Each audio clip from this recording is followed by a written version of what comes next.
Hello and welcome to Moving Matt. If you are new here, well then nice to meet you, and if you've seen my videos before, well then welcome back. So today, or maybe yesterday or whenever you're watching this, the Canon EOS R5 Mark II was just announced, and right away I pounced on it because I wanted to be one of the early ones to get my pre-order in.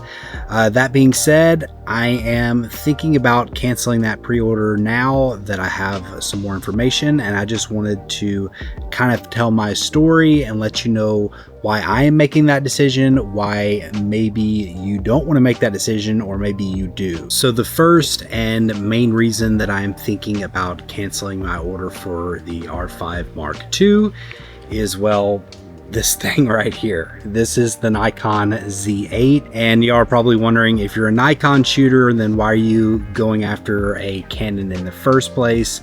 And you know, the Nikon Z8 is a more than capable camera, much more advanced than I am, but that requires a quick background. So I've dual shot for quite a while, mostly between Canon and Sony, and I had a mess up with my Sony a7S III, and after 3 times of them trying to fix it with my extended warranty, they finally gave me a full refund. So I found myself without a camera and with a $3,400 check, and I didn't necessarily want to get the Sony a7S III, which is what I had because I knew it was older and it's due for an update. I didn't necessarily want to get the Canon R5 because, again, it was older and needing an update. I had the R5C in the past, and I found it a little bit too I wouldn't say complicated. I just think there was too much compromises for the type of videos that I like to make. So I thought, why not, as a trial run, give this Nikon thing a shot? And I have some pros and cons about this Nikon, but I'm starting to think that I maybe don't want to be a dual shooter anymore, and the Canon R5 isn't necessarily going to be the one to pull me away. I'm not going to go over all the detailed specs of the Canon R5 Mark II, and I will say that some of the specs and the ones that I'm more interested in are extremely good. I think it's a great camera in a lot of different ways. I think the original R5 was a great camera in a lot of different ways, especially after all the firmware updates that it did have. So I think it's a great addition to the Canon family. So I'm not here to just down talk it or downgrade it. But what I will say is I do not think that Canon has really pushed much further, if at all, further than the Nikon Z8 at this point.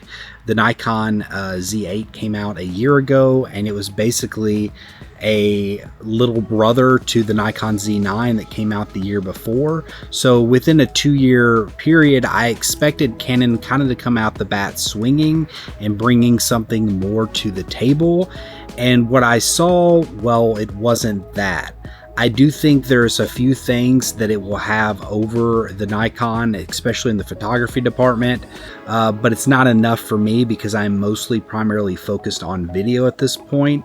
The other thing is, I do see with Nikon just acquiring Red that their future in video could be very, very bright. And if this is Canon's 4-year development cycle and this is what they offer, and well, this camera's a little bit older now, I can foresee maybe an FX3 or a R5C version of a camera like this coming out and blowing a lot of things away. But that doesn't explain the full reason that I'm thinking about canceling my pre-order. And the main reason and the full reason is that 4K 60 is not oversampled, and it's a very confusing cripple hammer. I know it's something that can be added in firmware. There's no way it can't. If it does 8K 60 raw, then it can definitely do 4K 60 oversampled. That's something that the R5C did, as well as this camera right here. It does that, and it doesn't have to do it in raw. It does it in 10-bit, and it allows you to have that HQ or fine or whatever they're calling it in the R5 Mark II. They allow you to get that very, very sharp 4K 60, and that's one of the modes that I use the most in this camera, especially for B-roll. I think that 124K is good for very, very specific times, but I think it can be very overdone, and I think 4K 60 is that sweet spot where it gives you slightly slower motion. It stabilizes the camera a little bit if you're holding it handheld, but it doesn't make it like so slow that everything's like, this is so cinematic. Sometimes you're just wanting to tell a story, and for you to have 4K 120 all the time, sometimes there's not enough movement to actually tell a story properly. That's great. So not having 4K 60p oversampled is a very big deal for me in particular. Now, there were some things that are very interesting, and I haven't canceled my pre-order yet. One thing that has interested me is the idea that at least they're quoting 16 stops of dynamic range, and if that's the case, I very much suspect that the dynamic range will be quite a bit better than that of the Nikon Z8, which is already very good, but I really love the idea of even better dynamic range. The other thing and the other reasons that I was kind of hoping to get this thing is I thought that maybe they would have internal NDs. They had some patent applications that came out showing that they were working on internal NDs with IBIS, but that did not come to this camera. So that was something that, again, it kind of just makes me feel like, how long is it going to take for something like that to come out? And do I foresee a Nikon coming out maybe before then with internal NDs? I kind of do, and maybe I should invest even more into this system.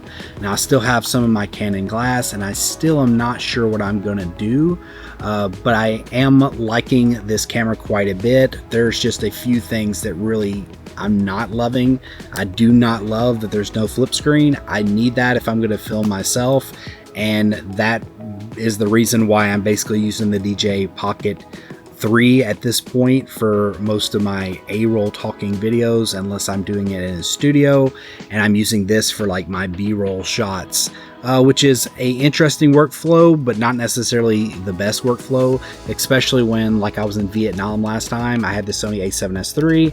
A lot of times I would just pick it up, point it at myself, have a mic, a shotgun mic on it, and talk, and it had a very consistent look between what I was shooting there versus what I could shoot if I just turned around the camera. I can't do that with this Nikon Z8.